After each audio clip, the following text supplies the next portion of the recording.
Man, what's good, family? Man, look, y'all already know what it is. Black African power. During this discussion of people forcing the racial and social construct on the indigenous African population, we came up with this word, this phrase, the one drop rule. We've seen the experts use it. And people use as if it was a victory to prove that the ancient Egyptians fit in the racial construct. It's an anachronism. They would not have been under the yoke of colonialism to even begin to think of themselves in that way. So, as we fight for the reconstruction of indigenous African people, giving them back their indigenous agency, we make the point to give clarity on the run drop rule. So, I want to get right to this quick presentation and then back it up with the experts so y'all can see how people misused it. We need to be clear in our stance and understanding what it is, man. So let's get right to the presentation. Let's get to it. So make sure that we're never promoting pseudoscience. Get right to the pseudoscientific idea right here. And let's get it. The one drop rule and pseudoscience in America, a historical and scientific analysis. So what is the one drop rule? The one drop rule classified anyone with African ancestry as black.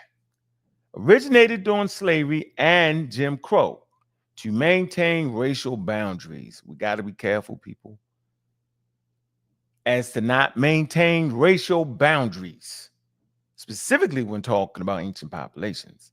Legally enforced in southern states in the 19th and 20th century, not based on science, but on the social and political constructs. Historical origins.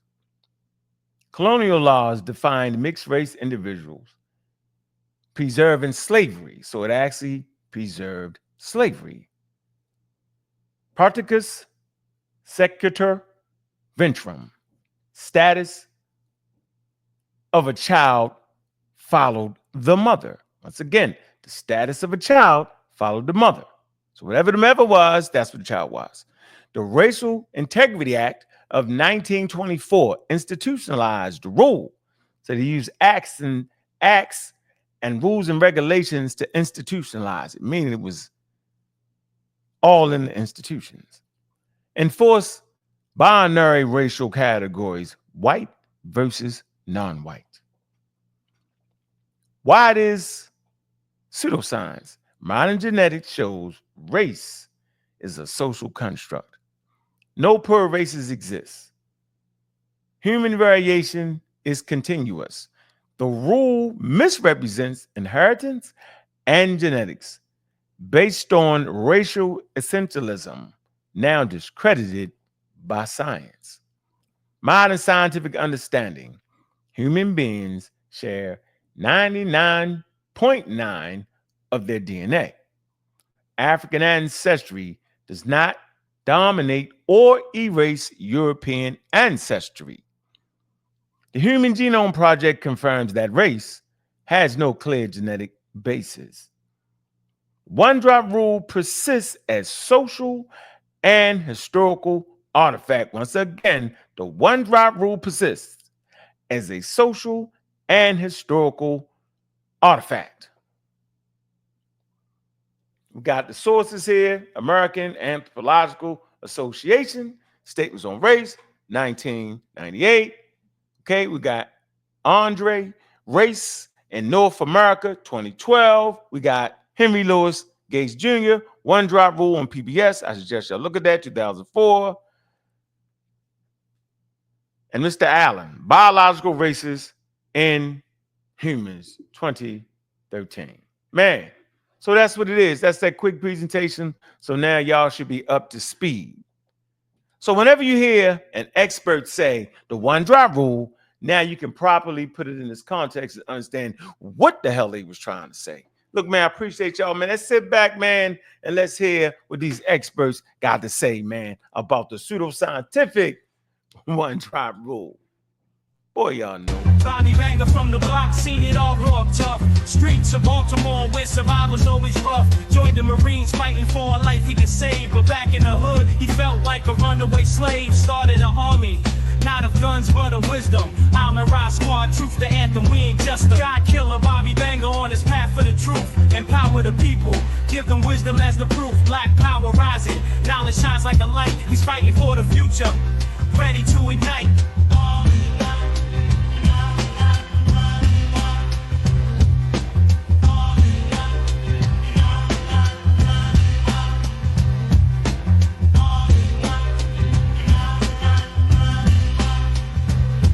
Selling drugs on the corner just to put food on plates, but deep in his heart, he knew he had greater fates. From the traps to the lab, he fights ignorance raw, teaching evolution while shaking up the law. The real black atheist is changing the game, waking up minds, never the same. God killer Bobby banger on his path for the truth, empower the people. Sit back, man, and enjoy the experts.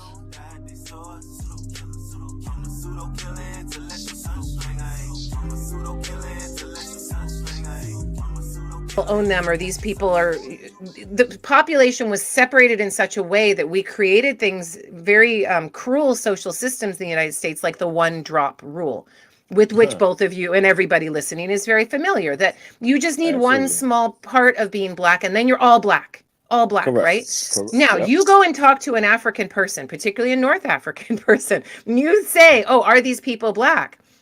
And they'll be like, well, first, we don't like that word. And please don't use that word. This whole black thing, we don't, it's a very problematic word, post-colonial in particular.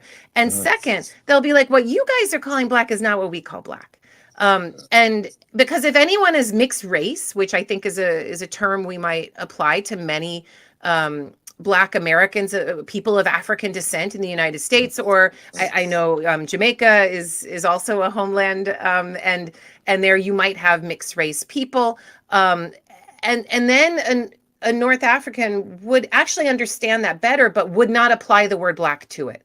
So there's so many misfires and miscommunications between a Black American community and a North African community, such that, and I'll add to this, the very problematics of what patriarchy does when it tries to claim a culture. When patriarchy goes in and tries to claim a culture, they say, oh, Egypt is all black, or Egypt is all this or that. And those patriarchal claims, those more old school 1970s, 1980s Afrocentric claims do not go over well in Egypt, because then Egyptians, and you can go onto social media and see people lose their minds, are like, they're stealing our culture. How dare they steal our culture? This is a theft of culture. And so if one coming from the African American perspective could understand the charged word black in Arabic, that would be helpful. And if they could understand that imposing a post-colonial one-drop rule that is created in America is a very American chattel slavery created thing, then I think there would be better communication between both sides. Because my answer, if I'm going to go back in time and get in a time machine and answer your question for you, which is, were the ancient Egyptians black?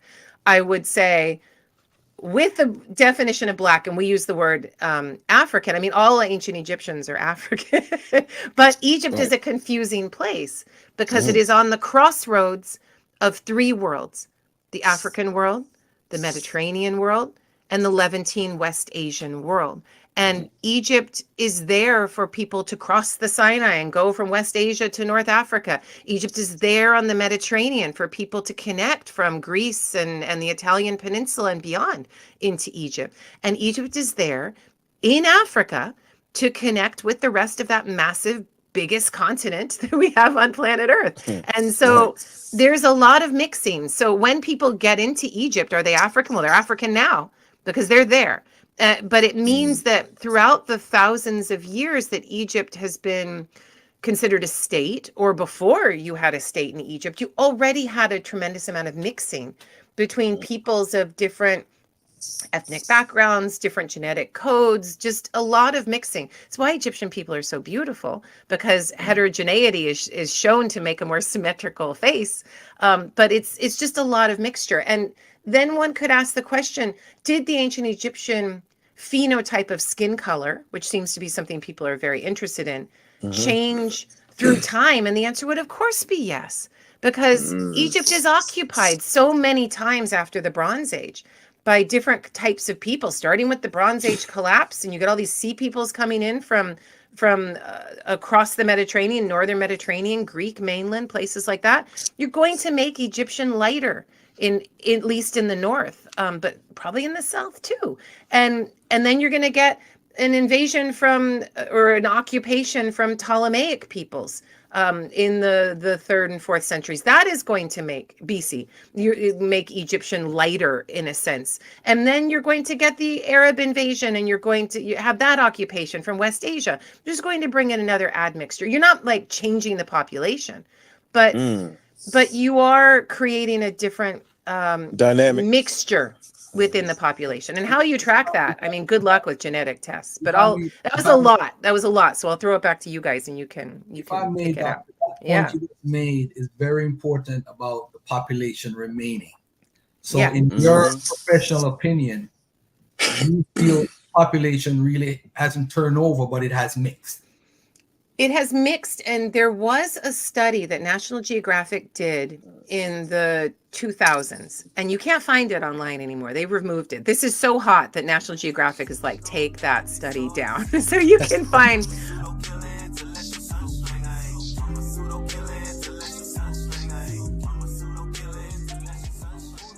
Other half of my answer, which relates to our contemporary reality, is, and this I think is a stumbling block when Americans have this conversation with people who aren't American.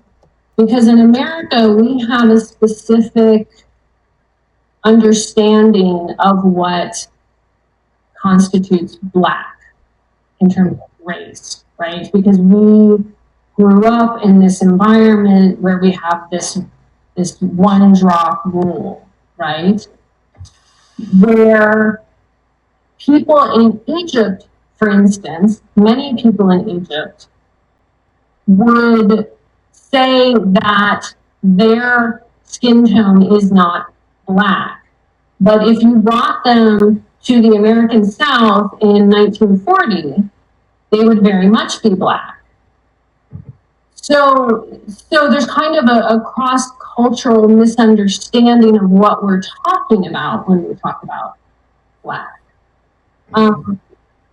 So my answer is they all were Black in an American sense, in the sense of the Jim Crow South, Black.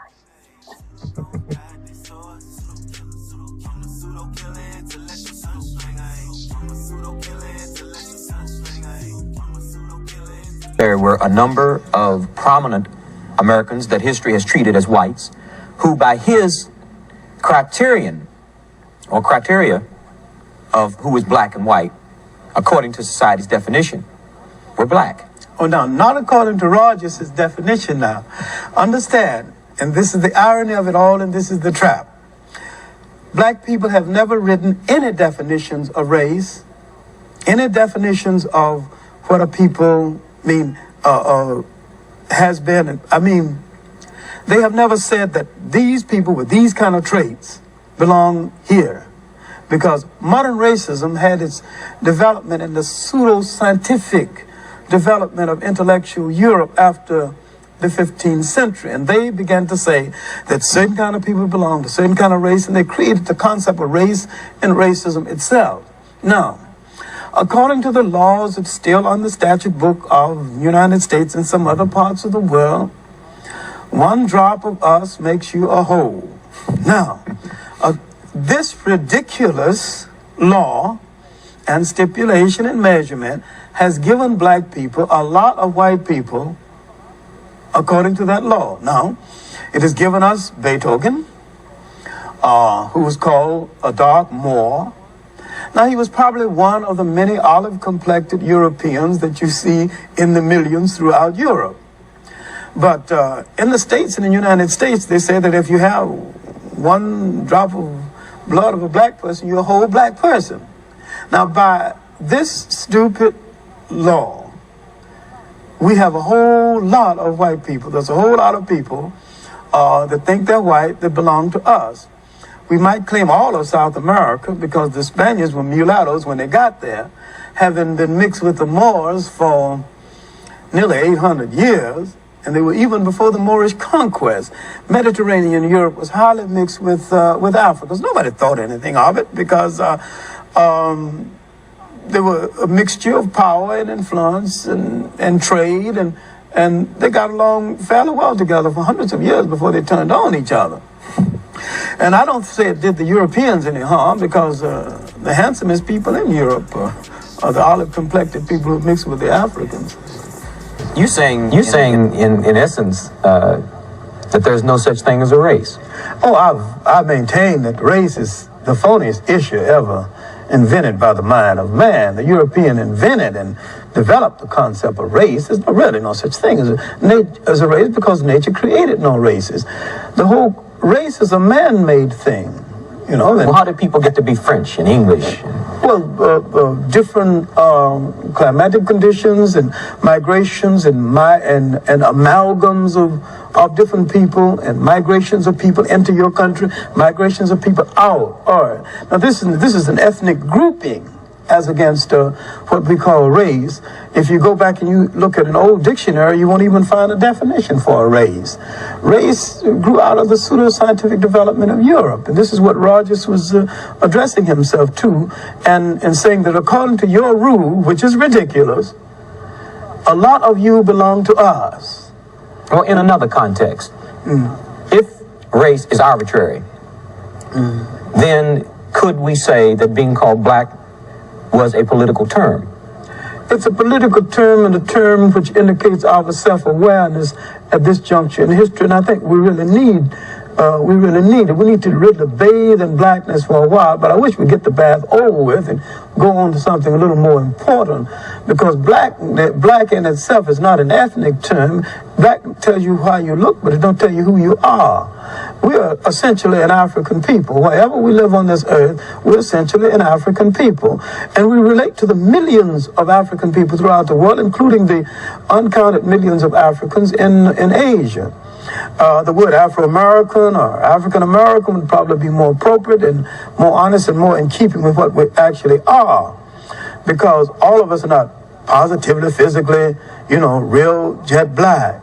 And so the argument now sometimes is between the supernationalists and the mild nationalists and blacker than thou, when blackness is a state of mind, a state of attitude, a state of approach to things that can exist in almost any of us, including from the blonde black person to the jet black.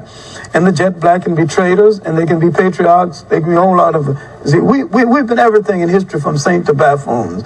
We are complete people, and we need to start looking at ourselves as a complete people. And I think that once we convinced ourselves that we're black and beautiful, we'll stop saying it and just go ahead and be black and beautiful and release a whole lot of energy for more important things.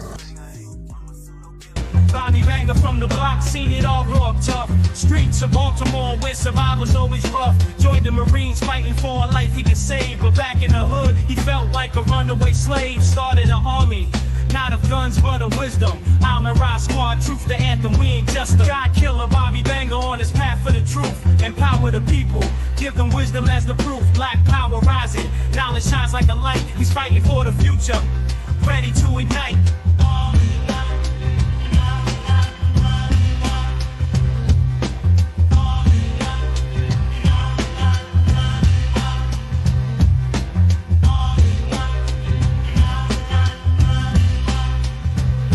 Selling drugs on the corner just to put food on plates, but deep in his heart, he knew he had greater fates. From the traps to the lab, he fights ignorance raw, teaching evolution while shaking up the law. The real black atheist is changing the game, waking up minds never the same. God killer Bobby Banger on his path.